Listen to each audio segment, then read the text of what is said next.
A Philippine expert says the Communist Party of China, with a people-centered philosophy, has led the country to make progress in many aspects. Herman Tiu Laurel, a veteran journalist and founder of the Philippine BRICS Strategic Studies think tank, points out that China's social progress is very instructive for the Philippines. Well, I think everything about the Communist Party of China is people-centered.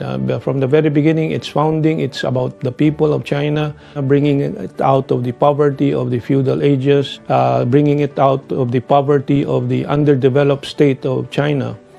Of course, in the process, also liberation of women in China, liberation of the culture, modernization of the culture.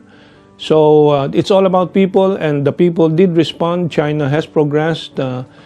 Literacy rate is one of the highest in the world, if not the highest. Technological know-how of the young people in China competes with the best of the Western world, and maybe leading in many other fields. I think this is very instructive for us.